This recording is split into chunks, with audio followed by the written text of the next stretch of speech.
Point. All right, we're at 5 after here. And we'll kick things off. So, welcome to another helicopter pilot study group. This is number 31. The helicopter pilot study group is put together for the purpose of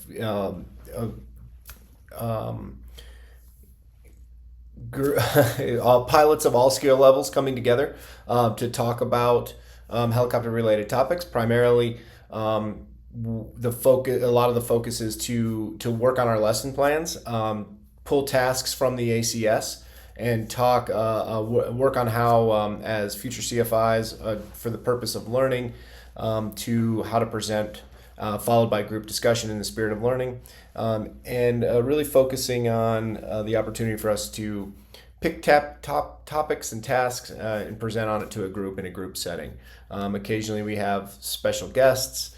And unique topics. And today we got a little bit of a combination of both. Today we're going to have Tio talk about some of the endorsement requirements in the commercial or in the CFI ACS, and then Mike Triana, our Army aviator, is going to talk to us a little bit about some search and rescue stuff, some TAC stuff, and communications too, and put that into some real world context, which is very exciting. So. Without further ado, if you haven't joined the helicopter pilot study group, we meet on Discord, on Facebook, and then feel free to jump in. And we are always looking for presenters too, by the way. So if you have a task or you have something that you're working on in your ACS and you want to get in front of a group and start working on your presentation skills and developing your lesson plans, this is the perfect environment to do it. We encourage you to do it. So with that, I'll just kick it off and let Tio get started, buddy. 6165K. Let's hear about it. All right. Hello, everyone. This is me, Tio, commercial pilot from Argentina, but doing my training here in the United States. We are going to be talking about our endorsements that we need, not only as a CFI that is giving out the endorsements, but also important for us as students to know what it is that we need, because I've been in a situation in which you are now on your check ride, right? And by the way, can everyone see what I am seeing here? I'm on the endorsements. Yeah, I put it up on the big screen here. Sweet. All right, but you are in your check ride now, and say you have your examiner in front of you, and he's looking at your logbook, right? And as he's doing so, you notice that his eyes are kind of look a little bit confused, right? He's looking for your endorsements, and there's a little bit of confusion going on, and you start sweating, right? Because do I have everything I need? My exam is right now, and if I don't, what's going to happen, right? That's not a situation you want to be in. I myself have been into it. I've also seen myself, a student, coming in for a knowledge test, an FAA knowledge test, for which you do need an endorsement, and trying to scramble because they didn't have it when they were asked for it. And that AKT, there's a very small time limit in which you get to log into it. If you're not there with your paperwork, you just paid $150, $170 or no test to be done, right? So it is important not only for a CFI to know what endorsements to give, but it's a really good backup as a student to know what it is that you need. More important than knowing what it is, just where to find it and how to look at that. And that's how I'm going to start with the AC61-65 kilo, which is the one that we are using right now. Okay, a lot of really good information on this AC.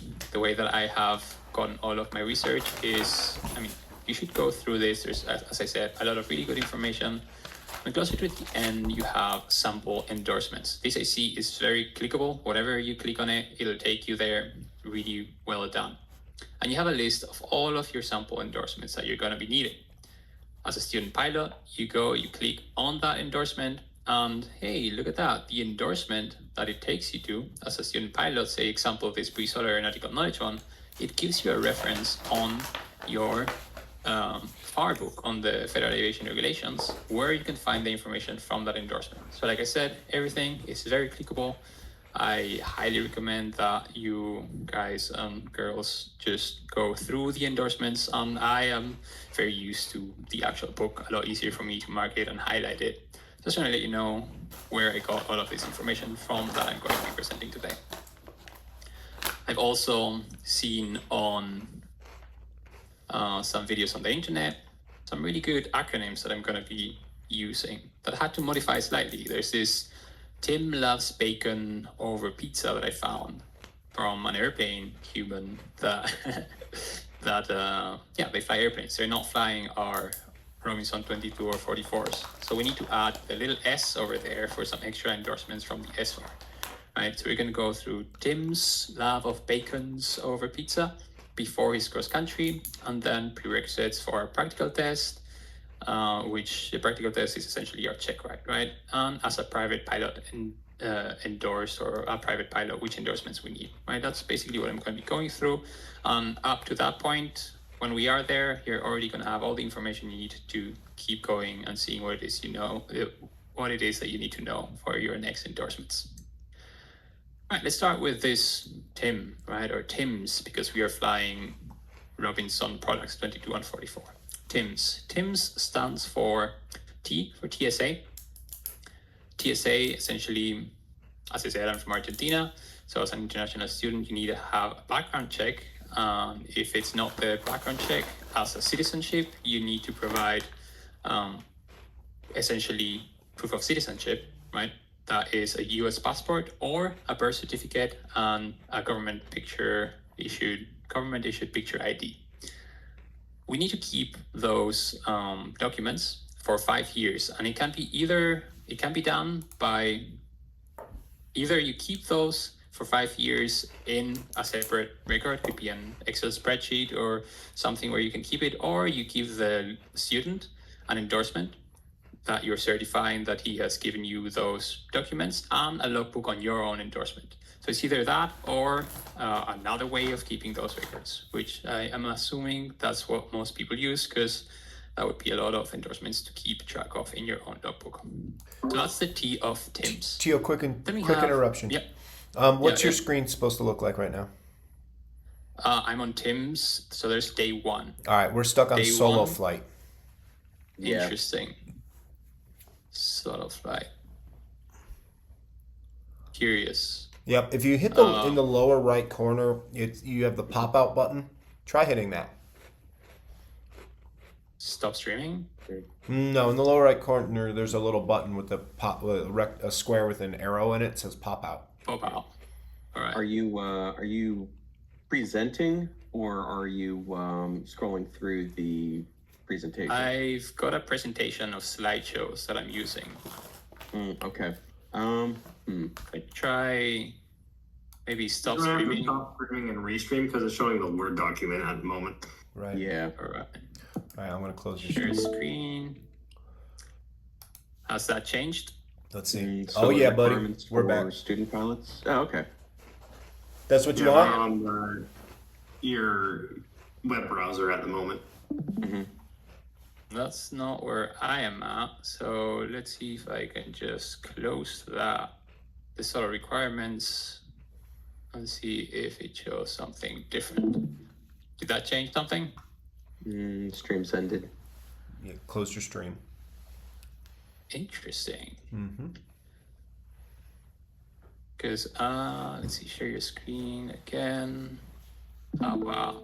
There. Do you guys now see the Discord page? Yep. Yep. We Hey, see your there's slide Tim's. deck. Yep, got it. All right, sweet. Okay, Tim's we go- Bacon's and over we're pizza. Yeah, we got it. Yeah. Nice one. All right, Right. take it away.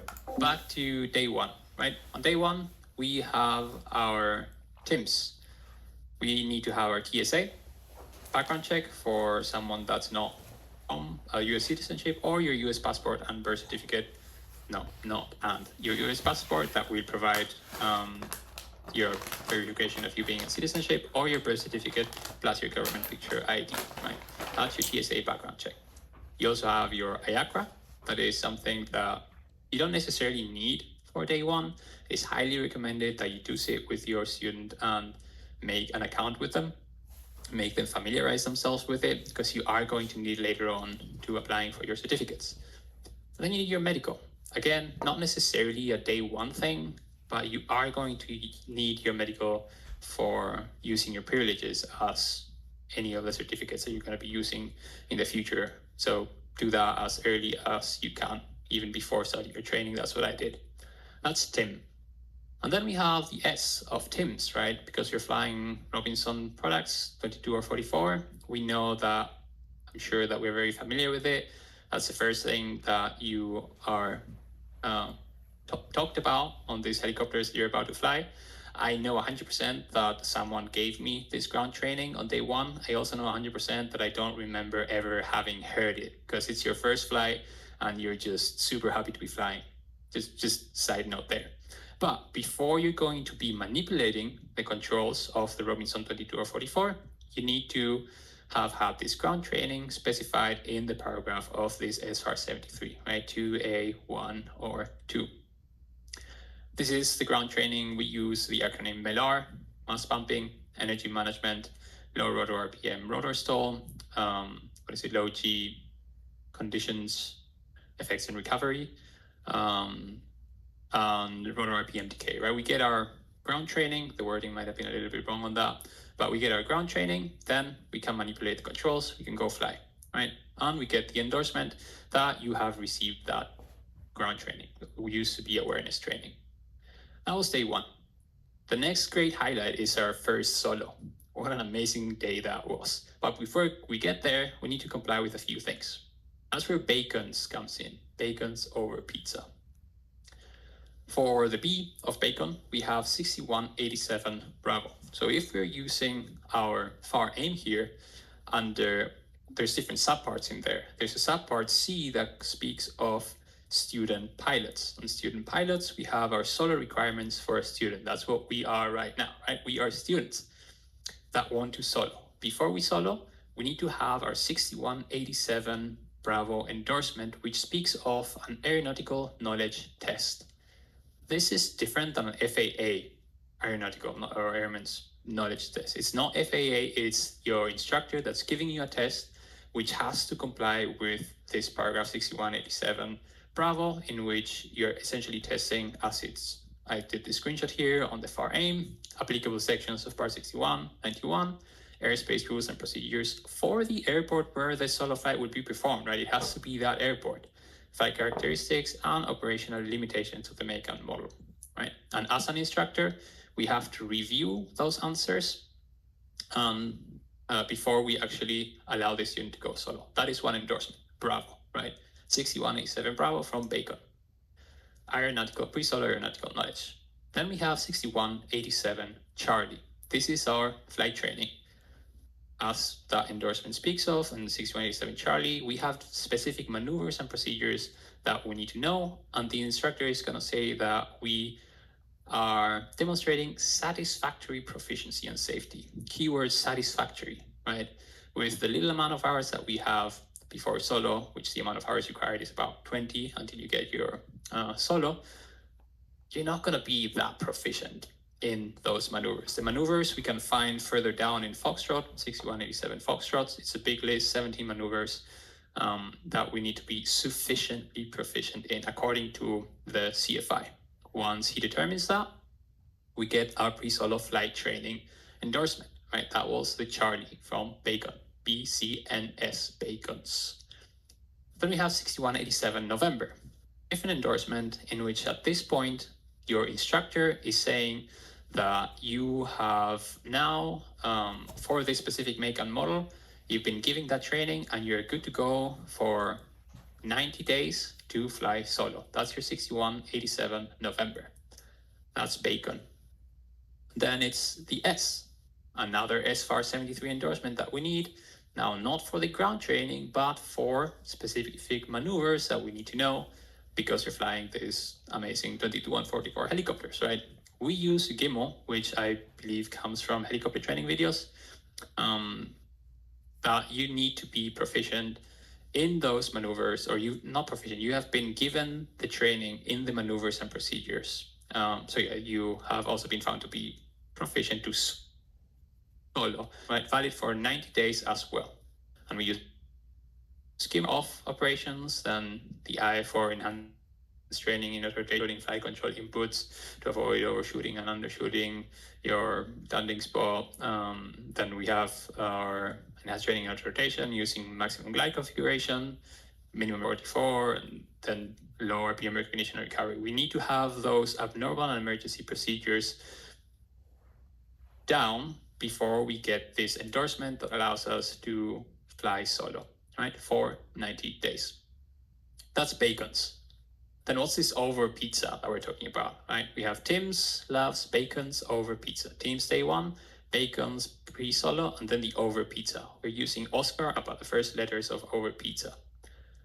The Oscar 6187 Oscar talks about essentially flying at night. If we're going to be doing our solo at night, I've heard this CFI talking on the things. Oh yeah, it's the oh hell no endorsement, right? Because if you're not training your student at night, you're not going to send them at night. And of course, even to do that, you need to have flight training at night on the night flying procedures and all of those limitations on 6187 Oscar, right? That's the Oscar of over pizza. And the pizza one is essentially, please give me 90 more days. You're specifying that they are proficient in those maneuvers, and you're giving them 90 more days to fly that solo flight. So that's bacons over pizza. And then you did it. Oh my goodness, you're flying solo. What a great day that is. You're flying on your own. There's no one next to you. You're kind of amazed that they trusted you to hold the controls of this helicopter, that you're flying on your own. Incredible. Just amazing feeling that it's gonna, I don't know if you guys ever forgot about it. I think it's gonna take a very long time if that disappears. Anyway, so we flew solo. That's amazing. What's the next step? Cross-country, a cross-country flight and a solo cross-country flight. Another amazing experience that we're going to get to have. Now, defining cross-country flights, we, under 6193, right, so we are still on student pilots. I have here my FAR aim in my hands. On subpart C of student pilots, I keep going a little bit further to 6193, in which it's telling me solo cross-country flight requirements.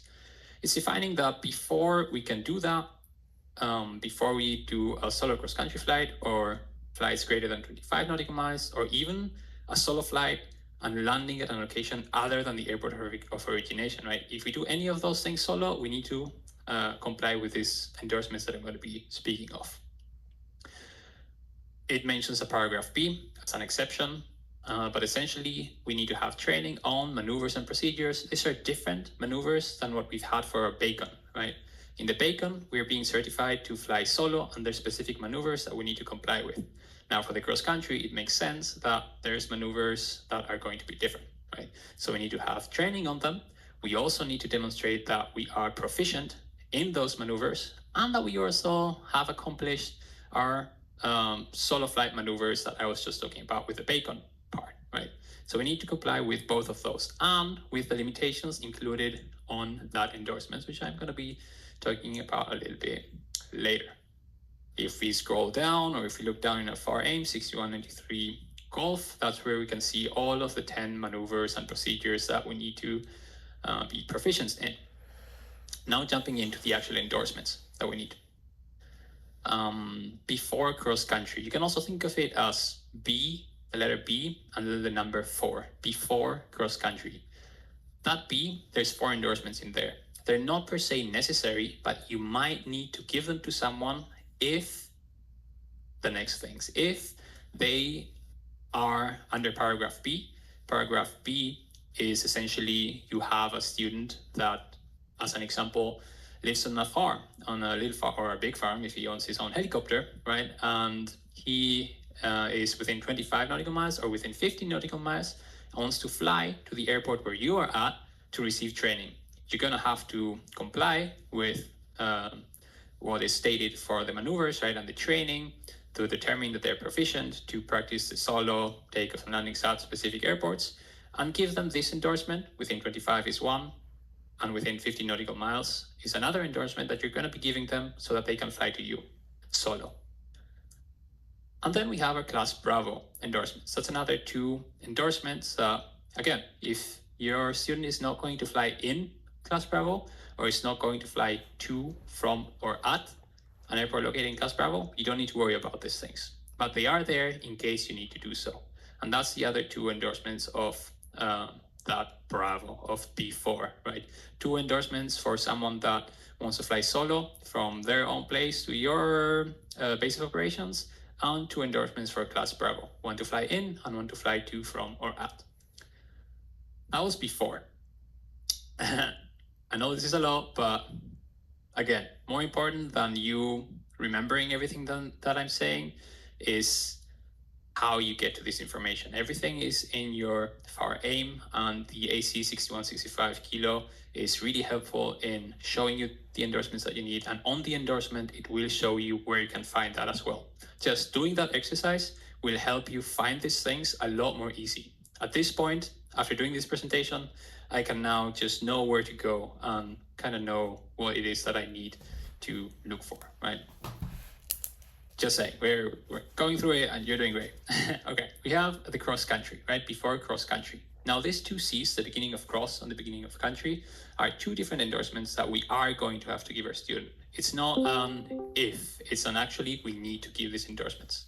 We have our initial solo cross country, in which you're saying that you must have for each cross country from an instructor who conducted the training, these endorsements for the make and model of aircraft to be flown. That's 6193 Charlie. That's where the C from cross country comes from, Charlie 1 and 2. Note that it says from the authorized instructor who conducted the training. So if your instructor leaves, he didn't give you an endorsement, the new instructor that comes in is going to have to give you training to be able to give you this endorsement, right? Because he's certifying that whoever he's endorsing has received the requiring solos cross-country training. That's one of them. And the other C from country, cross-country, is the day off. This endorsement, it's only valid for that flight. This is an endorsement in which you are stating that you have reviewed as an instructor the cross-country for the specific make and model, that the pre-flight planning and preparation is correct, and the student is prepared to make the flight safely, right, under known conditions. It also states any limitations required by the instructor. This means that if we go to the endorsement, at the end we see a list any applicable conditions or limitations.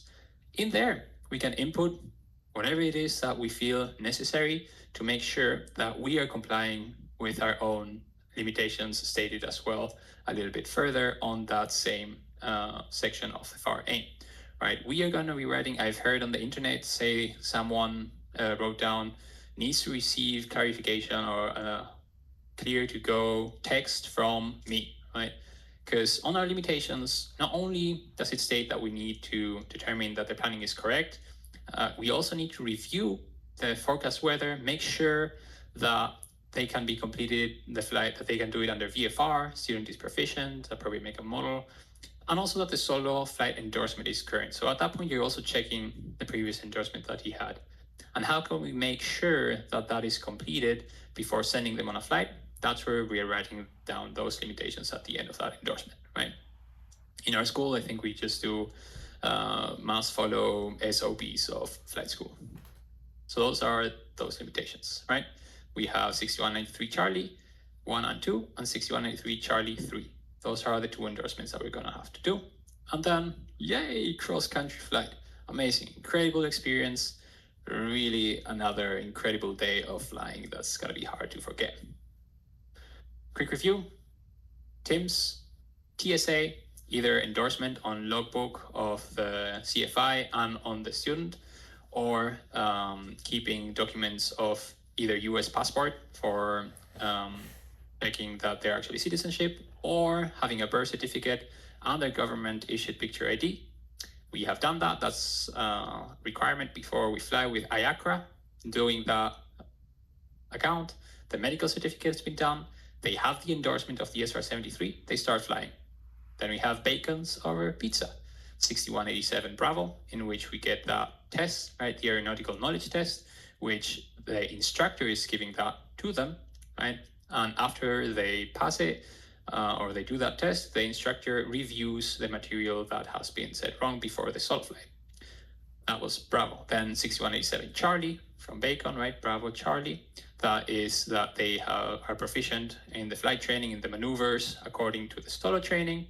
Then 6187 November, which is the endorsement which allows them to actually fly solo. This is the point in which they need their medical, right? They're acting as pilot in command of the aircraft.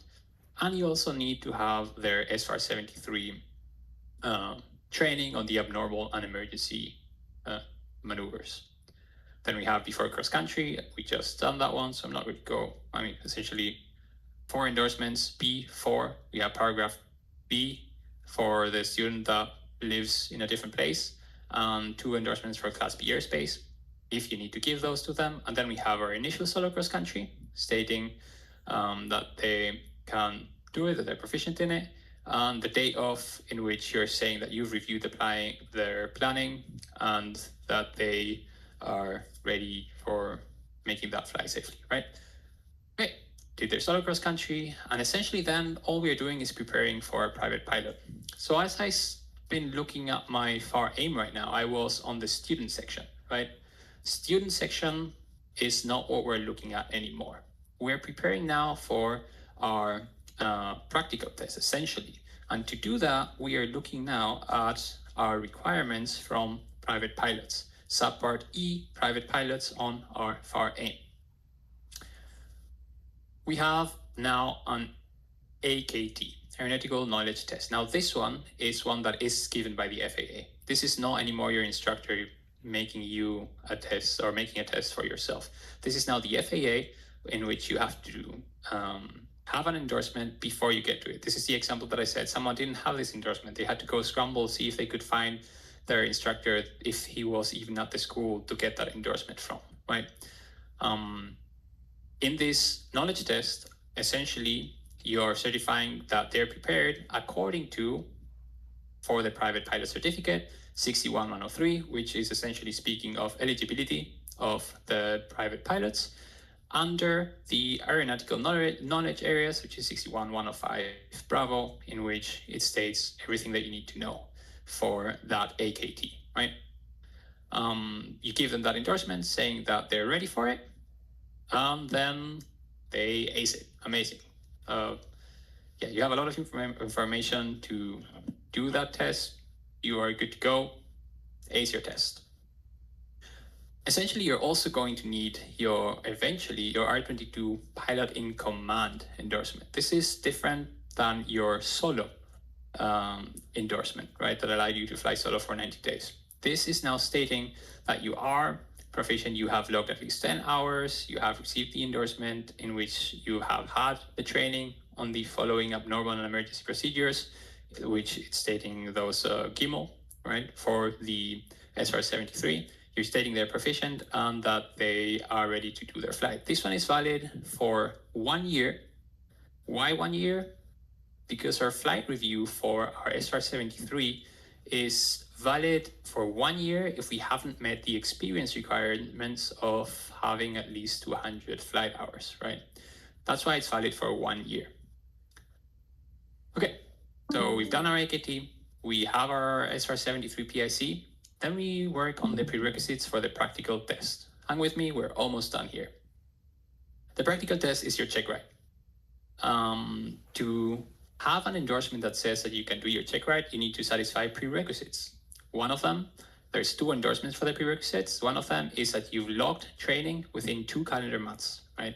Which makes a lot of sense, because if you're not going to touch the controls and you're going to wait 3-4 months to fly, that check ride's not going to be a good one, right? So you get an endorsement that says you've logged that training within 2 calendar months and you're prepared. And then you have one that speaks of review of deficiencies of an airman knowledge test. This is that AKT that I was talking before. You need to have that CFI go through those areas in which you've been deficient, that you failed, that you didn't answer correctly on your AKT, and give them this endorsement that in which you're saying that now they know what they did wrong. And then comes the flight proficiency, the practical test endorsement, in which essentially you're certifying that they are ready for it according to all our eligibility requirements of 61103, our areas of operations of 61107, and our aeronautical knowledge and which comes here now with 40 hours of experience at 61,109. And this is where I actually, because I didn't know, I wasn't told, I didn't look it up, I didn't know where to look up, I actually did not comply with one of those sections in which it states, oh, one solo cross country, 100 nautical miles with landings at 3 points. I didn't land at 3 points. I went in there for my check ride, and the examiner is like, oh, looking at the logbook, oh, wow, you've just, I see that in your cross country you went from Troutdale to Toledo and straight back to Troutdale. That's what I wrote down, right? That's what I did. What was that about? And then I'm like, oh, yeah, that's what I did. I had no idea. I had no idea that I need to land in another point, which, I had to fly again. So again, interesting, good things to be aware of. You ready for your check ride? At this point, just you done it, you passed your check ride, just make sure you stop. I've been speaking very fast, and at some point, this also feels sometimes what your training flying helicopters is. Just stop and just celebrate it, right? You've come very far, even as a private pilot. You're solo, you're cross country. You've done a lot, you've accomplished a lot. Just stop and celebrate. As a pilot, there's always more to learn. Make sure that every step you are actually realizing what you've accomplished, right? If we didn't pass the test, if unsatisfactory can happen, then if you're on a Part 61 school, then essentially you will have to get another endorsement that certifies that you've received additional training. There's a form that I believe you must file. I'm on a 141 school that requires, that is also an examining authority. So they have their own SOPs. So I don't really need that endorsement. As a Part 61, you will need that. Just this now screenshots from our AC 61-65 kilo. You can see how now it's pretty similar with the rest of our certificates that we're going to get. If you want to get a commercial pilot certificate, we do have an aeronautical knowledge test, right? Our AKT. And after the AKT, we need to have our flight proficiency or practical test. Before we do our flight proficiency or practical test, we need to have complied with the prerequisites, right? The 2 months of, you've trained within 2 months and you're proficient, you've reviewed your deficiencies of the AKT, and then you get your practical test of the commercial pilot. The only differences here, they are pretty similar, the endorsements, but they're essentially looking at eligibility of a commercial pilot instead of a private pilot, and so on and so forth. Different maneuvers, different things that you need to know. For flight instructor, it is similar. You just add fundamentals of instructor's knowledge test. But I think that with that, I kind of spouted a lot of words nonstop. Again, I think important is, I closed where I had my AC. But essentially, go through the AC, look at your FAR aim. It will also help you understand not only about the endorsement, but about how this book is split, as you can go through all the different subparts. It's a lot more clear to me now after I've done this, after I followed this AC, looking at the sample endorsements and going a little bit down the rabbit hole of where I can find this endorsement, right? Student pilot, 6187 Bravo. If you do that, you're going to get a lot of a better understanding on everything that you need to know. And with that, I don't think I've spoken this fast in a very long time. Is pretty much it for the endorsements that I have. We also, I think I'm gonna stop it with that. As a CFI, we also have different caveats that we would need to know, but I think that's going to be something for a different presentation, and I would like to stop it there. Yeah, I thought Certainly a lot to go through. No kidding. I thought that was great though, Tio. I'll go first on my thoughts, you guys, and then feel free to chime in. But I really like how you started with that real world scenario where you're at your check ride, and you're sweating a little bit because they're looking through your endorsements and you're making sure everything's right, and you're like, oh shit, did I miss something? It just as a real example that just to be prepared. And DP Mike mentioned that too. It's just like, hey, make sure you have everything logged, and looking right. Um, uh, the I also really appreciate how periodically through the presentation you're like, stop and appreciate where you are and what you've accomplished and what amazing this feat is that you're enduring, that you're accomplishing. And I think that's important, and we lose sight of that a lot, I think, as pilots, and I think we can all probably relate to that. But to just stop, and that's just a good model for life too. Just stop and appreciate what's happening. And so I really appreciate that reminder. But I think your presentation, frankly, really exuded the part of the purpose and the value of this group, and that's to look at a topic that you don't really know that well or that intimately, dig deep into the resources, and then come out with that expert sort of knowledge of where to find the resources, how to deliver that, and really to understand it. And I can say for sure I'll certainly be watching this again before I dig into those endorsements to kind of get a feel for how you went about it. But very simply, start with the AC, and then move on to the and to, use those resources through the FAR and the AIM. And so that was I think exceptional. I have no other comments other than praise. I think it was terrific. I don't know if you missed anything in particular. So if somebody knows more than I do regarding that, but I mean, just from a presentation standpoint and a knowledge standpoint, it was outstanding. Well done. Yeah, thank you. And there's also more endorsements. There's always more, as CFI, if you're teaching on the 22 or 44, you do need to have an endorsement for that. There's always a little more, but it's all stated on the AC as well. Yeah. Bring up an excellent point with all of this, TO, that referencing the advisory circular and kind of going to the basics of like, what is the standard that you're being held to?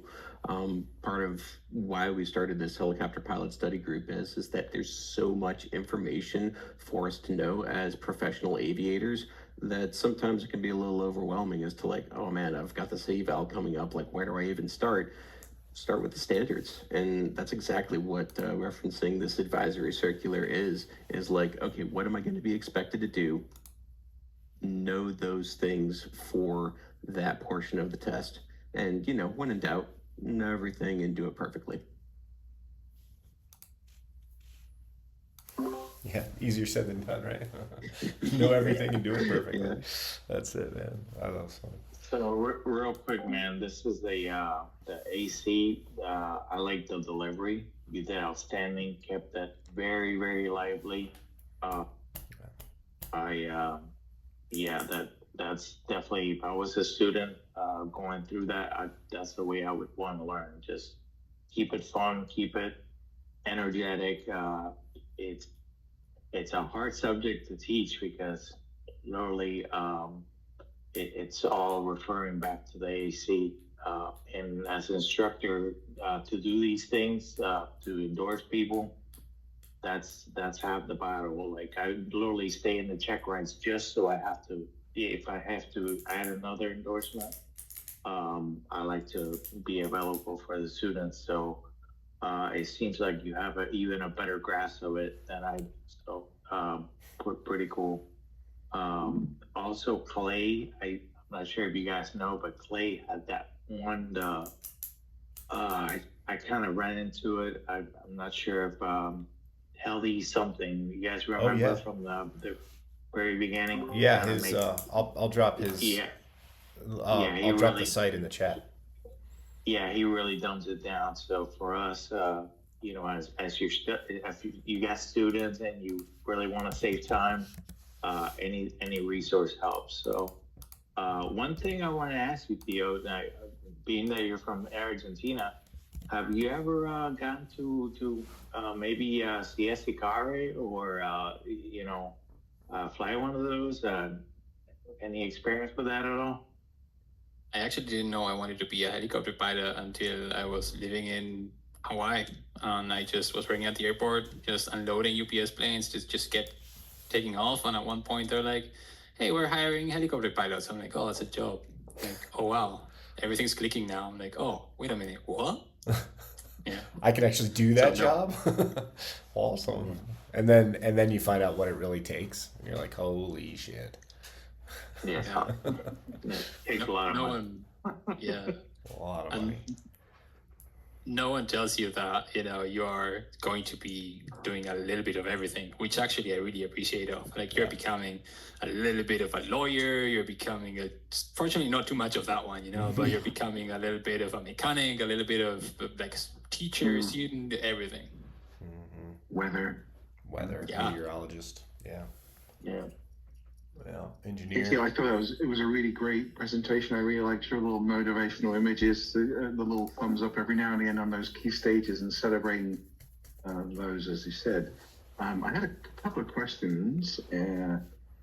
One was, you mentioned under the B4, there's those two differences, the 25 mile and the 50 mile.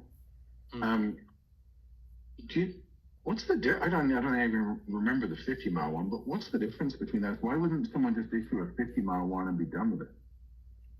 That is a good question. Let's see, we are under 61. We are for our student pilots, so we are looking at SAR. I also don't know the answer, but it's not test. I really don't know. Yeah, we can look it up. Let's see. There you go. Taking your own advice. If you know where to look it up. Yeah, so we have solo cross country requirement 6193, and then paragraph B, right? That's our before cross country. So authorization to perform certain solo flights. Let's see, to another airport that is within 25 nautical miles, provided has given the student pilot flight training at the other airport. It's a good question. Looking and reading at the FAR right now. And if it doesn't really jump out, don't worry about it. I mean, it's just when we can look at and try and answer later. That was just one of the things I was unsure of as I was looking at it. And then there's just a couple of points real quick.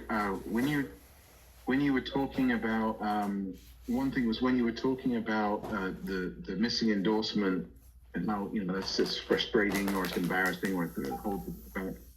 Do you have a cheat sheet or something that your instructor gave you that has all the endorsements from 0 to private pilot, and you kind of work together to make sure you're ticking off those?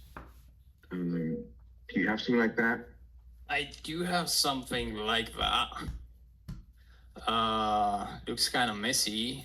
I feel like, there were some things in there that I feel like once you go through the whole list of endorsements, because we are also in a school that is mostly geared towards international students, I feel like there's some things that are slightly different.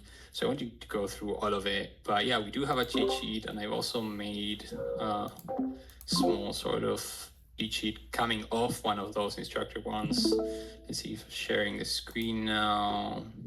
Wait, what am I actually sharing? I highly recommend those as an instructor, to give one to your student that has their name at the top and there's all these little tick boxes, and you just work as a team, always making sure that in every milestone, that you and they are assuring that they have everything they need for that particular step in their training. Can you see my screen? You're looking at. I can, but it just looks like the AC, advisory circular. Yeah, that's just me. Share screen. How about now? There we go. That was there we go. Nothing at the beginning. It's all just me botching up Discord. It wasn't Discord failing. It was me failing Discord. Can you see that sheet? Yeah, I see it like a timeline. Yeah. Yeah. So if you had something like that with a tick box in each one, and you put their name at the top and gave it to them, and then that's something like that would be their accountability, not just you as the instructor, but the pair of you to kind of ensure that each piece is done. And there was just one more thing real quick. When you were talking about limitations to be added to endorsements, I think that's a good point, is that any endorsement can have a custom limitation added to it by the instructor giving the endorsement. And the HP gives the start point for these kind of like standardized endorsements, but you can add any kind of extras. I highly recommend, for example, you remember you said that you got that ground training for SAR and you don't remember any of it? And that's pretty normal. So we put either a day or a week on a date limitation on that initial ground. Because often they'll come and do a discovery flight with us, and we might not see them again, but we don't want them necessarily flying on your ground endorsement and then they end up doing a pushover and killing someone. Because you know that you're going to give a deeper, more in-depth version of that multiple times through their training. So I think that's one that I would recommend putting a date limitation on. It's not a requirement, but I would recommend that. Like that. Yeah, but great job. Really great job. And you do have to talk fast to get through all these things, but you did a really great job. Thank you. For sure. And then what about actually printing off the endorsements? I remember one of the schools we had just 8.5 by 11 sheets with little rectangles with the endorsements in them. They peel them off, stick them in the book. I'm sure flight schools have stacks of all those endorsements that are required, and you just exactly peeling. Oh, you're cutting them out and gluing them in. Yeah. That'll help. I also wish there was a little bit more of a class on how and where to put your endorsements, because as a student pilot, I didn't really get much of that, so it kind of looks very messy on my logbook. It's Same. like there's no order to it. I look at it now, I'm like, oh, this is so embarrassing, Yeah, just find room and stick it in there. Maybe you guys can comment on endorsements if you're using a digital logbook. How's that done, like in ForeFlight? Because that's the direction I'm moving while I'm finishing this commercial airplane stuff. I've got a lot of endorsements coming up, and I wanted to log them. Any comments? I'm sure someone will have an answer at the flight school, but I was just curious since we're on the topic. Yeah, I use my flight logbook. I've been kind of learning myself. Are you just gonna do ForeFlight for the endorsements, or Yeah, I'm converting everything over to ForeFlight and my spreadsheet back up, but ForeFlight logbook. Yeah, I'll I take a never reading, got but- to figure it out with ForeFlight, but I use that free version of the logbook. It's called My Flight book, and it's pretty easy. I think I might have referred to a YouTube video on how to do it. Initially, I was just taking the pictures and uploading the ones that I had on paper, but it's easy to kind of learn how to do it on digital. It's very friendly, so I'm sure there's something probably online that you can kind of refer to, and before you know it, you'll be a master at it, and you'll be teaching us about it one day. Exactly. Sweet. Any other comments on endorsements? Well done, Dio. Incredible. Thank you. You bet. All right, Michael, you want to take it away, brother? Sure thing. All right. So today I'll be talking about the TAC, or the Team Awareness Kit. Started off its life as the Tactical Awareness Kit. At its source, it's a command and control platform that started off life in the Army with ground pounders, special forces, and it was filling a gap where you had forces that were operating over large distances, trying to coordinate a lot of assets towards a common goal. And where TAC came in is that it started off on a Android phone, which is now ATAC, and it gave these operators the ability to mount a phone right here, kind of flip down, take a look at it, do some things on there, see where their friendly units are, where suspected enemy units are, and to be able to coordinate maneuver elements on those objectives. Now, the way that this has changed for the civilian side and how it's grown is that no longer is it just on Android. Now it's WinTAC, iTAC as well. So you've got 3 different platforms that you can operate there. And there's also bespoke versions for government, military, and civilian use. So with that little bit of an intro, I'm going to play one of the videos that I found from the Colorado Center of Excellence for Firefighting, and it's going to go over the how they utilized tech to help them coordinate fighting the Grizzly Creek fire in 2020. So let me pull this up here real quick. And let me share my screen. I do have a presentation for this. Found the PowerPoint slides that went with it, but then I was messing around on YouTube, as I do seemingly every night, and found this video that's like a few minutes long that kind of goes over it, and figured that this would just be an easy way as opposed to trying to talk the entire time. So I'll play this. I'll pull up the like introductory user's guide for CivTech. And then I got another video of like how you apply that for, say, aerial firefighting. And then I'll dig into how we recently used TAC at PCC 6, which is Project Convergence Capstone 6 at Fort Irwin over July here of this year. And I'll talk a little bit about some of the integrations that we used with TAC during Operation Pegasus Charge, which I did a presentation on the mission packet in one of our earlier sessions that went with that. We utilized TAC with some UAS operators and Apaches during that exercise. So it's a very versatile tool. With that, I'll stop talking and get to the video.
They do make some really good stuff, and I highly recommend that you check out their YouTube channel.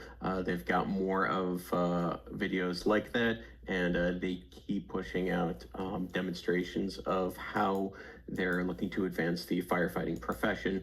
And as I've talked about in previous study group sessions, firefighting is one of the best things that I've done in a helicopter.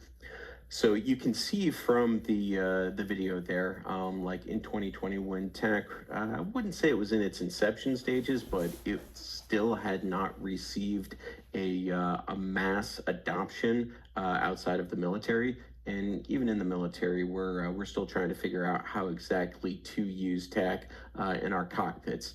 So recently, as of last year, part of my team and I, we went down to Austin, sat down with the Texas Department of Public Safety, and we spoke a bit with their state troopers, their pilots that are utilizing A-STARs for different law enforcement missions.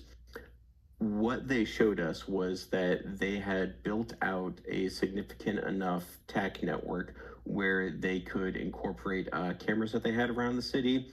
They had their patrol officers that were utilizing TAC, and they had their aircraft that were using TAC as well. And it built that common operating picture of everything that was going on in the city at the moment. And they took it one step further, where they were able to, through an app and a program that I can't remember right now, they were able to integrate the use of TAC behind the glass in their glass cockpit on their what I would call a multifunction display of their helicopter. So while one pilot is focusing on flying the aircraft, they can pull up TAC, see what's going on there without having to mess with a tablet or a smartphone. And they can even pipe in the video feed that they're getting from their IR camera that's mounted on the aircraft there. So it's a fantastic tool for civilian law enforcement, military, to be able to transmit data real time. Now, what they were showing there in that video was before we really started to see Starlink to like really come into its own. One of the things that we were working with out at PCC6 was essentially a Starlink, or Star Shield as the military calls it, mounted to an aircraft and acting as a sort of central hub, where we could then take these Android tablets, hook it up to that, and provide communications across the larger force. And through the, I've got it pulled up here on my other screen, through Trellisware Technologies, they've got a TSM waveform system, which essentially builds out what you would call a tactical cellular network, for lack of a better term, and that every receiver is also a transmitter. And it supports about 26 miles between each hop, per their website here. But if you extend that through its long range mode, you can get as much as 205 miles out of that. So with so how this would work for a aircraft, if you're assigned to aerial firefighting and you are providing command and control over a large wildfire, you could end up being that tactical relay with something like a Star Shield or Starlink in your aircraft, and providing that comms relay between everyone that's on the ground there. That was a limitation that they identified in this limited fielding that they used to help fight the Grizzly wildfire. They have, I'll share the presentation that I found in the group chat here, but they had like heat maps over where these TAC users were going throughout the ridge lines and all of that. One of them demonstrates how they were able to coordinate use of those bulldozers, as they mentioned there, on that western flank to bulldoze a fire break. There's a lot of hotspot of activity there, but they noticed that as it dipped down into a depression, that it lost connectivity. That gets a lot easier when you start putting satellite communications into the mix there. So let me close out this video and I'll pull up the app that I downloaded here and that I'm emulating on my computer, and share with you some of the things that that TAC can do for you.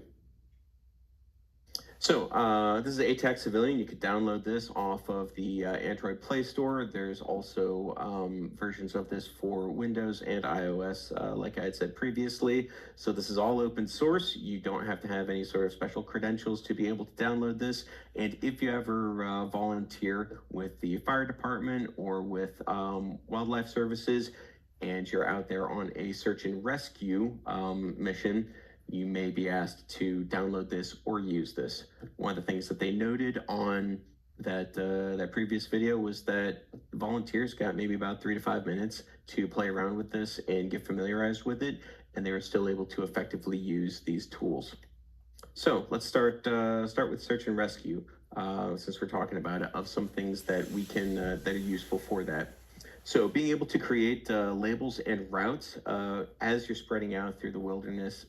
We like to think of Hands Across America, across a national park, looking for a lost hiker or someone that is missing, and it's never that easy. The terrain, especially out there in Colorado, where the Center of Excellence is based out of there. From that video, the terrain is unforgiving. It changes drastically. So being able to track where you've already been and where you need to go, and be able to draw those like zones of assignment or areas of interest to share real time with the rest of your team, drastically reduces the amount of time it takes to search areas.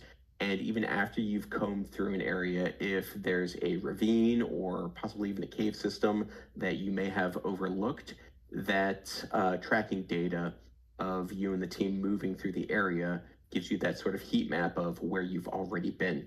So for search and rescue, it's a fantastic tool for coordination. One thing to note, and let me see if I've got it here. Okay, yeah, this will probably be similar to that. So, buddy in distress. So you can create a bloodhound, like a trail of following where someone who's either fallen off of the service area map has disappeared to. But in addition to this, TAC has the feature of being able to send like a text message through the map to an individual user or to the wider service. Now, the Army Aviation utilizes a system called JVCP, as well as a BFT, Blue Force Tracker, which is a encrypted satellite-based command and control platform, kind of similar to what I'm explaining or sharing here.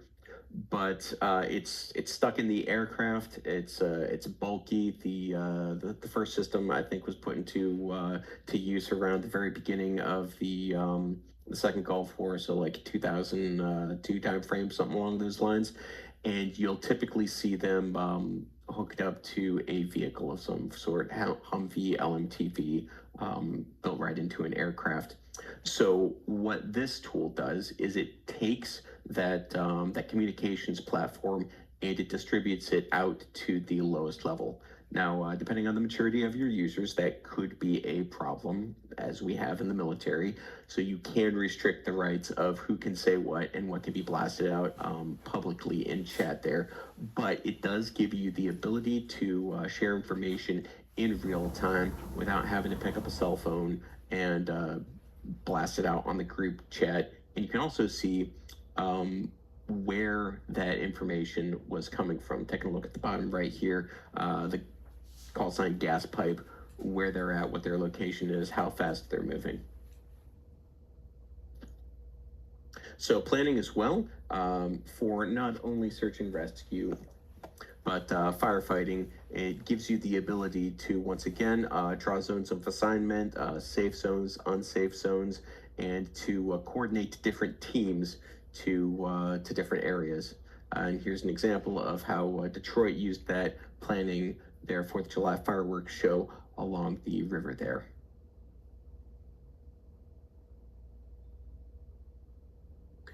Another important feature of this is the ability to take notes and give a shift handoff, especially when you're fighting something like a wildfire that doesn't care what time of day it is. Having the ability to have continuity of 24-hour ops without having to do it in person, especially if you're having to do, I'm trying to remember the word, not dislocated, dispersed operations. That's what I was getting at. So while conducting dispersed operations, it gives you that platform to be able to share information across a large area of operations. And I won't go into great detail on the rest of these, but just from the names there, you can get an idea as to like finding your position. If you dropped any equipment along your route of travel, you can use the Bloodhound tool or just a heat map and go back over and see if you lost a pair of night vision goggles or something like that as you were traipsing around in the woods. Be on the lookouts, another feature. This one's mainly for law enforcement, but if you were out fighting a fire and you saw wildlife fleeing an area that was not supposed to be on fire, or if it was dangerous wildlife like a moose or a bear, you could put this out there as an awareness tool, and that is the core of TAC, is the Team Awareness Kit. So I've talked enough for now. Let me back out of this. I'll pull up the second video, which showcases how the Colorado Center of Excellence has actively used TAC in their firefighting capabilities. Another awesome one there. Then we'll kind of roll into how the Army's been using it recently.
So this brings up a excellent point that I often talk to my junior pilots about. Wiggling sticks is the funnest and easiest part of this job. When you get to senior levels of experience, you might fly an entire mission without touching the controls, and you may be focused entirely on mission management. So that's where TAC steps in, and where tools like TAC become extremely valuable when you're operating in a congested and dangerous environment such as firefighting. Being able to know what's going on around you and to coordinate assets from the air is invaluable to life-saving and life-taking efforts. Let's be honest as to what the military does. But Igor Sikorsky would be proud of what we're using aircraft for when we're talking about firefighting and search and rescue. He was often worried that it would be used for military use only, and the fact that we're able to take tools that started off life in the military, such as TAC, and apply them to noble efforts such as keeping the entire state of Colorado from burning down, or searching and rescuing a lost hiker or an injured person in the woods, or even wildlife management. Having taken a look at some of the job postings that the man, I'm blanking on the Department of Natural Resources, I guess is the best way that I could put it. The National Park Service, the way that they use helicopters and drones to survey herds and to prevent poaching activities. Tactical Awareness Kit has a home in that as well. So I'll kind of open up the forum here as I continue to talk on about the way that the Army's been using it recently. So we'll start with the most recent experience. While we were out at Project Convergence 6, some of the things that we were testing were entirely TAC-based, and one of those was radio over IP. So what they developed was, in conjunction with that star shield that's on the aircraft, mounted onto it. I mean, it had to be, we had to get a special AWR for it because it was experimentally mounted to it. They had to change the structure of the aircraft to get this thing on there. But they put this antenna on the aircraft. It had a satellite data communications connection to the Starlink network, but encrypted for military purposes. And we were able to use that aircraft as a hub to connect up the other TAC devices around us. And through this TSM network, I'll share this while I'm talking over here. So Trellisware, they're the ones that that copyrighted the TSM waveform. But again, the way that works is that every receiver is a transmitter, and you're able to share your position and your data and what you're seeing out there, providing things like spot reports of size, position, observation, reporting time. What it is it's what you're seeing, what's going on, tactically speaking. Same thing could apply for firefighting or search and rescue, just I call it like a PIREP or something similar to that. But we were able to use these platforms and connecting these TAC tablets to this antenna on the aircraft, communicating with the ground forces all over internet protocol. So it was not using traditional data methods, or not data methods, radio methods. So it wasn't FM, UHF, or VHF. It was all over internet protocol. So condensed into the few different waveforms that we're using for data transfer, and then being able to talk over the radio over the internet, essentially. So that was one of the things that they were working on with TAC. Last year at Pegasus Charge, one of the biggest things that we did was a target handover from soldiers equipped with drones. They're able to fly them, identify a target, and then through TAC transmit that data to an Apache, all digitally without voice communications. Apache was able to spin up on the ramp, fly out to the area of engagement, and conduct a mock engagement, not actually shooting at the target, but acquiring it and saying, yeah, if we had munitions, we would have shot that thing, and then go home. Where this helps with, for that mission set particularly, is it reduces the amount of time on station that they have to be loitering or searching for a target, which is the most dangerous part of their mission.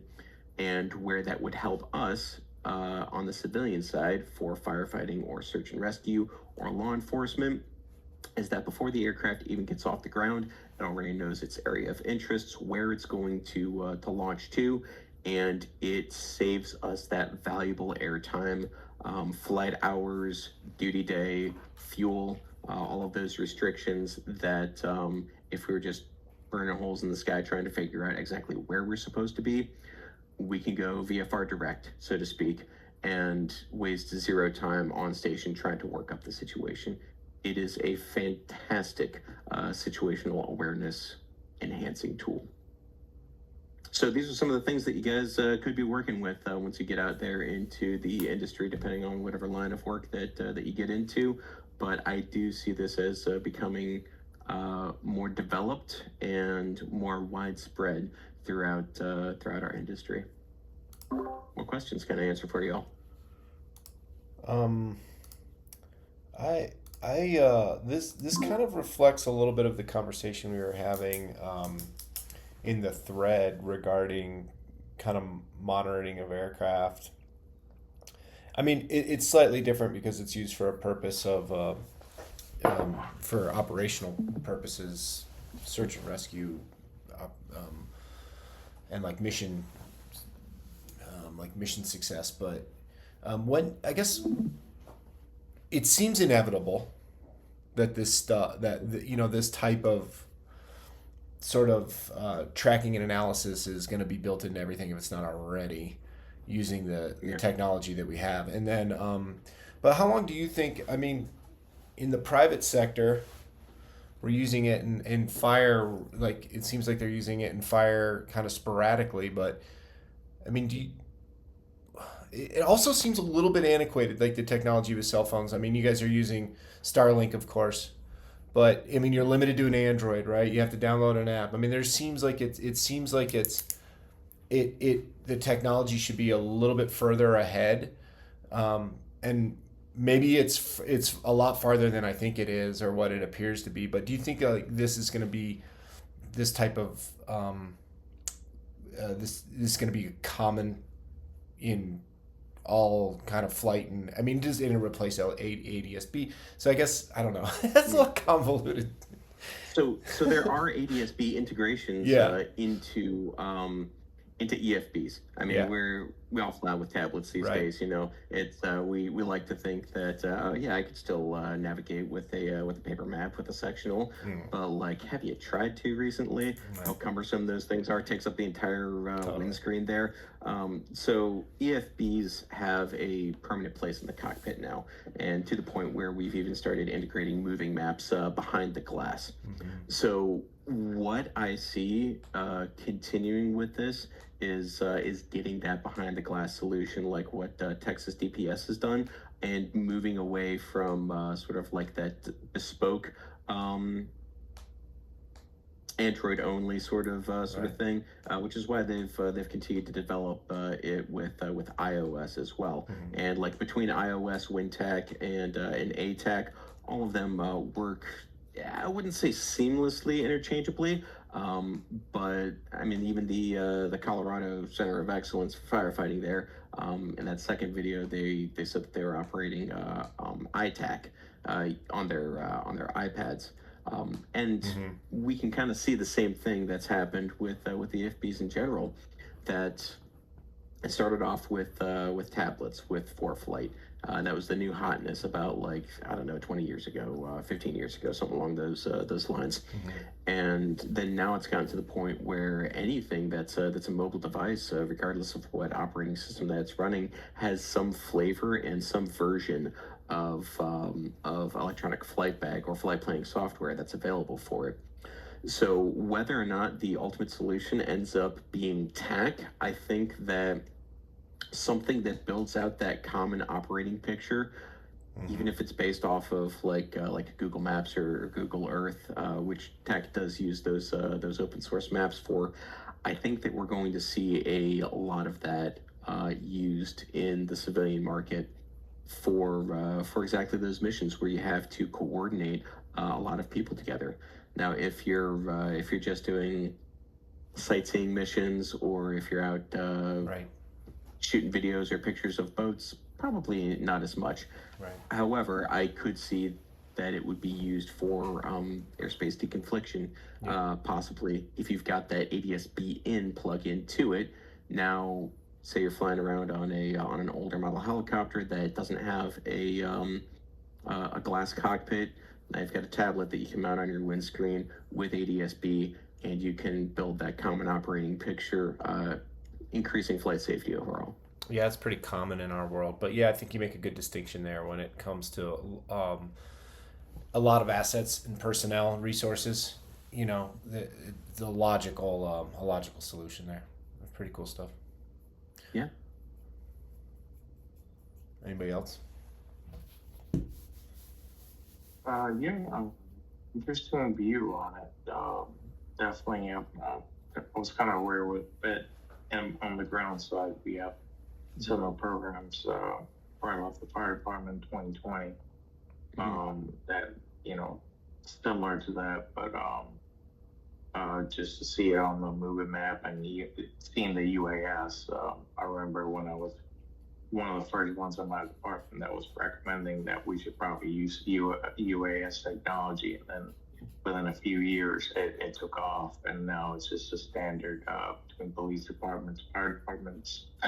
So I kind of see it as it's just a progression of things. But thanks for bringing in the concept, and I like that. I wasn't aware of that Colorado Center of Excellence, so definitely tune into the channel and watch a little bit more in the future. Yeah, they do some excellent work. Great products that they've produced there, and glad I could bring up some awareness. Yeah, no doubt. You bring up a good point there, Jay. That integration of drones. So that's another thing that the Army's been working on, and that will eventually get rolled into this larger common operating picture. In an almost backwards sense of the word or way, I can see drones as saving rotary wing aviation, and here's how. So when we're operating in an environment that has limited connectivity with cellular or any sort of networks out there, the biggest issue that drone operators have is the limitations on line of sight. Yes, the world is round. If it were flat, we wouldn't have to worry about this. Radio horizon or radar horizon is an absolute pain when you're trying to coordinate large-scale operations.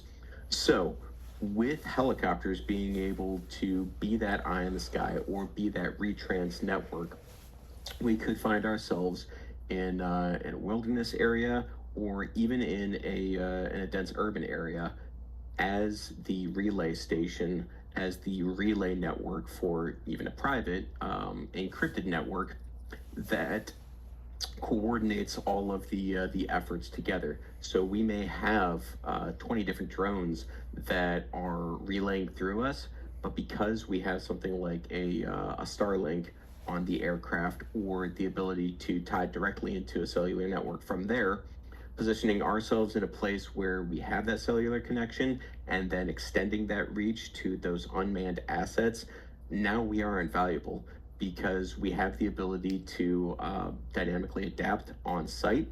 We, for the Army's use case, we are significantly harder to jam than a drone, because we've got one of these and we aren't totally reliant upon radio transmissions. So we can put ourselves forward of a jamming area. And the general thought for operating in a D3 SOE, which is a denied, degraded, disrupted space operational environment, is that if your satellite communications are blocked, then you go terrestrial. And if your terrestrial communications are blocked, then you go satellite. And there's no like mass area jamming that you can conduct. And even if you were able to produce that much noise, then you make yourself a very easy target. But where this applies to, once again, civilian context, is that you're able to extend that network and allow those drones and other people operating them to piggyback off of your position and off of your connection, so that way you don't have to have 20 different aircraft in the sky. I mean, you start trying to stack that many assets in one place, it gets dangerous pretty quickly. And I'd rather run into a Class 1 drone, something that's a small quadcopter, than something like a Bell 206. Our aircraft are built to handle such things. I mean, they're no bigger than a turkey vulture. Wouldn't want to run into one of those, but it's a lot more survivable. It's funny you say turkey vulture. I flew in North Carolina. There's so many damn turkey vultures out there, dude. You're just dodging them nonstop. It's crazy. All over Lower Alabama. Yeah. What are those airplanes with the big disc on top? I mean, this is that's primarily for communications, right? Or are they AWACS. AWACS, yeah. Yeah. So So they're you're talking about just kind of a air traffic control. Okay. Oh, no shit. So you're kind of just talking about a mobile helicopter kind of relay platform, essentially. Tactical level, Yeah. low-level airspace, littoral airspace, if you will, which is kind of the new term there. I mean, when you don't need to get up to 30,000 feet to relay signals, when you can do that closer to the ground. I forget what the math equation is for every foot off the ground, how far you extend your line of sight and radar horizon, but it's pretty significant. Like even at 1,000 HEL, you can extend that distance significantly. Yeah, super cool. Well, I hope and I heard about drones. The Robinson's doing drones out of helicopters as like the mothership is the helicopter dispatching drones, and then they're launching and then redocking with the helicopter, which is. I think that does make a lot of sense. You extend your range, especially on the fire line, if you're looking for hot spots and stuff like that. I mean, for search and rescue, I mean, it's all very logical. I just want someone to at least still be in the helicopter, like you said, wiggling the stick, Especially if I'm gonna have to ride in it, I don't want to ride with 95. Yeah, no, that's a really damn good point. Super cool. Anybody else have any thoughts? Hey, new guy here, Astros. Welcome. Hey, dude. so I can speak to the antiquated nature of the system that you're seeing there. It has to do with certification and FAA. What they're doing is they're developing the system as carry-on equipment, right? So anytime you integrate something or you plug something into the helicopter, it has to pass various levels of DAL. DO-178C has these development assurance levels, DAL. DAL A through, I think it's E or something like that. And so it has to pass these safety levels in order to be integrated and or a software that's in a box that's plugged into the aircraft. So these guys are able to develop this system without actually having to pass the DAO levels. Does that make sense? Yeah, that makes sense. So it looks antiquated. Yeah, but it's developmental. Yeah, and operational, very operational. Right, but it could very well be integrated at some point.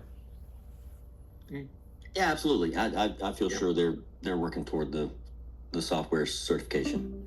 Yeah, the FAA. They're already doing some of that. Like I said, Texas TPS has got it behind the glass, and through the BFT system that the Army operates, we've been able to get some of the icons and data from tech translated over there, but it hasn't quite made the jump seamlessly yet. It's not been widespread or distributed at this point. Yeah, the cool thing about DPS is those guys are public use aircraft, right? They don't fall under any so, and as are you. You fall under public use as well. However, you do have SRD to fall under and those guys are pencil pushers from way back. So yeah. Yeah, that's good insight. Yeah, nothing happens on our aircraft without an AWR, and it's the bureaucracy that feels like slows us down. But once again, for the sake of safety, I can understand some of it. Yeah. It's really the world we live in. And yeah, you talked about BFT, and you were almost right on the BFT inception. It was 2002. Oh, And, okay. Yeah. Yeah. So I was on the ground at Udari in 02, nice. and right before we did the push into Iraq, and they brought these huge racks. And I know you, is it Triana? Triana, yeah. Triana, yeah. I know you know the distance between the two crew chief seats behind them, right? Mhm. In between the two crew chief seats, it took the entire area up. Really? It was a rack. that's It was crazy. about 3.5 feet tall, with 3 or 4 boxes in it, and it was federated. So it was, it had its own antenna system, and it had its own, the only place it tapped in the aircraft was in the circuit breaker panel. And so for its power, other than that, it was a totally federated system that we started up the helicopter and reached back there and turned it on. And we had a comm guy that would launch us because it was that ridiculous. It was, to get all the crypto loaded and everything to use it, it was insanity. But yeah, we did the push with it. It was interesting. Took up a shitload of room, but whatever. Yeah. Man, and to think that like the brains of that now, the KTV-72 is like a really thick cell phone, and the aft avionics. Oh yeah, that's it's tiny. Yeah. well, welcome, Astros. Thanks for the insight. Yeah. Looking forward to you joining the group and contributing with some of your. Can you do a little background on yourself? Yeah, let's hear a little bit about you. I'm guessing you're in the Army. No, I retired in 09. Joined in 89, retired in 09. Damn, I was born in 88. That's funny. So yeah, I did 8.5 years Air Force enlisted, and then I became a warrant officer in the Army. Hell yeah. Did that for 12 and change. And in that time, I did, Bosnia, Albania, Kosovo, obviously Iraq. I was in the first Gulf War as well as an Air Force guy. Mm-hmm.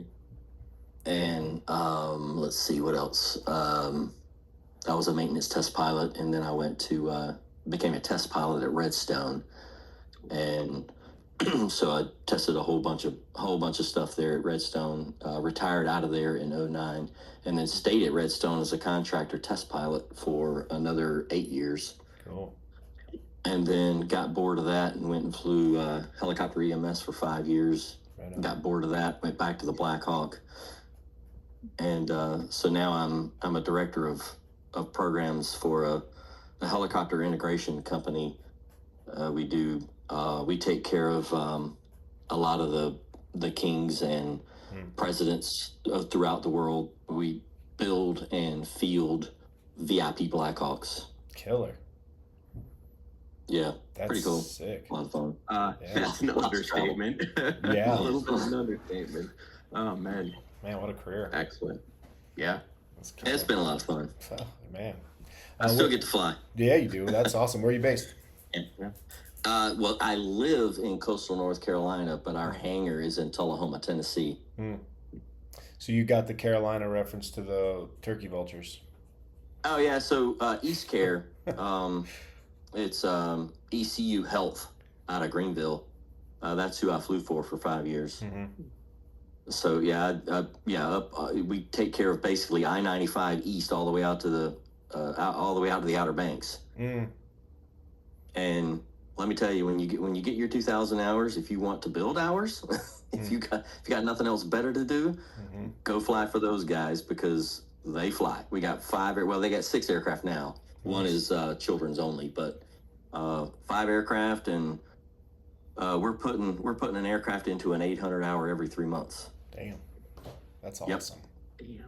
I flew That's 540 a year for 2 years, and then COVID hit, and it went down to only like 350, and then right back up to 440, 450. Yeah, that's a lot of fun. That's awesome. Yeah, we flew our I gotta asses go off. to the Army. Yeah.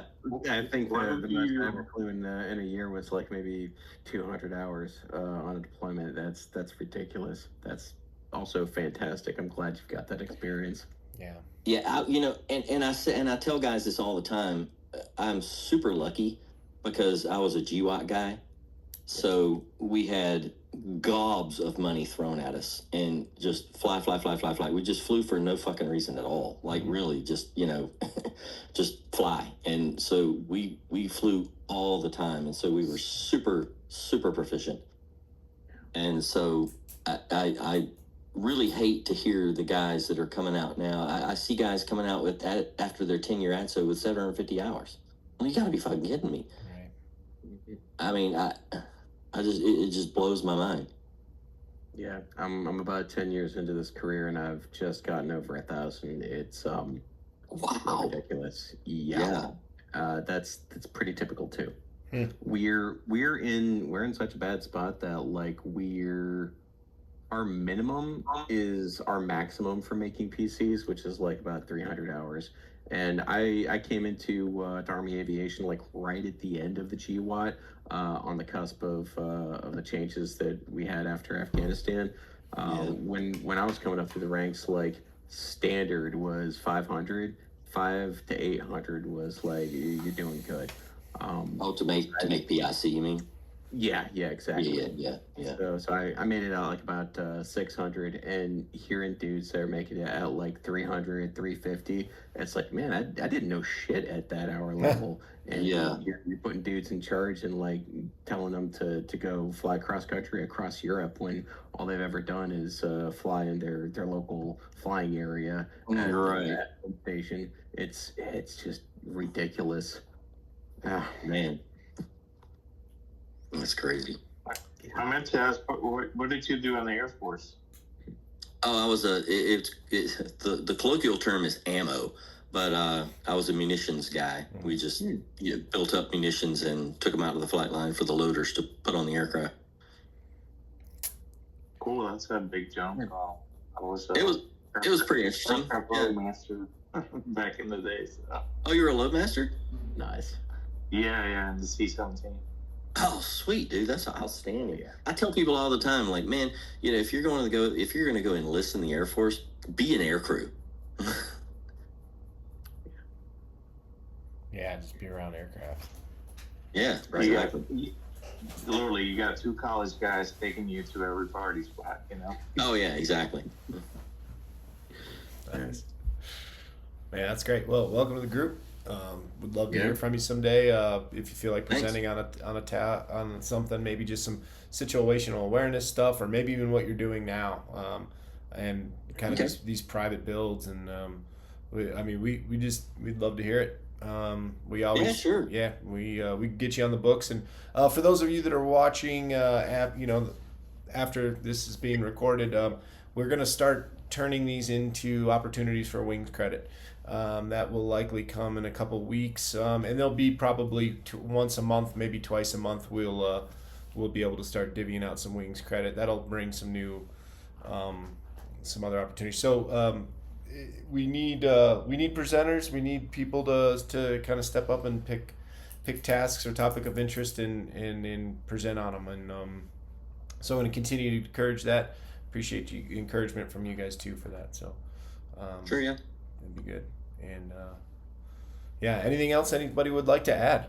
This has been a great one. I mean, we're forget- kind of missing something from this last week. Sorry, go ahead, Jay. Oh, I was going to say, John announced our webinar that's coming up in 2 days, Yep. I figured you were going to jump in on that one. So why don't you take it away? What do we got? Yeah, no, so we got Jerry Trimble coming up on Saturday. It's going to be 7 for me here, local. What is it for you guys, like 4 or 5?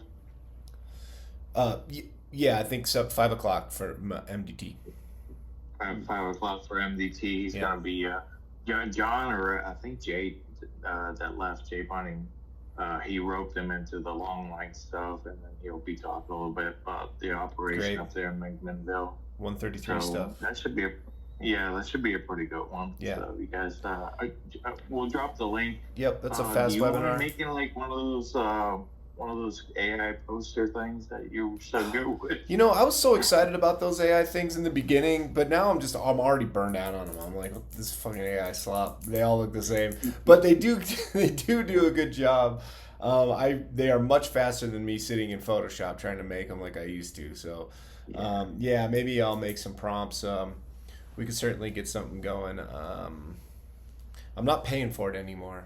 I was paying for it for a while because I was digging into it, but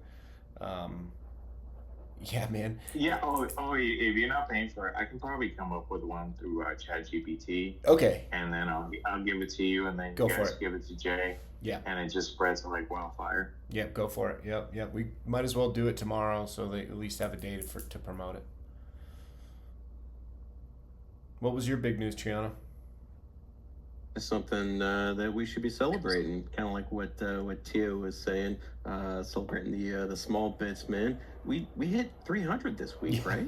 Yeah, we for did. the group. Yeah. Yeah. I mean, good Lord, the three of us starting this Yeah, no in shit. December, not even a year, man. I know. It's I love to see it. It's fantastic. I hate that I've been so busy recently with army shit, understand. but like, man, I'm loving being able to be back now. I've got a few months before we head out the door again. Good. Early next year, but like, yeah, I'm looking forward to Good. being Well, back, let's get a lot of good stuff on the books, man. Certainly glad you're back. And grateful to you guys and Jay too, Bunning, for all the effort that you guys have helped put in to grow this thing. Like you said, 3 to 300 in less than a year is pretty impressive, and it's just a testament to how good this group is. And let's just keep encouraging people to join and present and really stay in the spirit of this thing. Absolutely. Yeah, it's been a great opportunity for a lot of us, so it's terrific. Well, we appreciate everybody. Anybody else have anything they want to add? All right. Thanks for having me, man. I appreciate it. Yeah, man. Welcome, Astros. We're glad you're here. All right, let's close out 31. And Astros, if you want to just drop me a message if you have any idea on the thing you want to present in a time. We generally meet Thursdays or Fridays, depending, around 5 or 6. A lot of that depends on my schedule, but yeah, that's generally when we meet. So. Good. Well, this wraps up HPSG number 31, and we'll see you guys all in the next one. See you. All right. See you.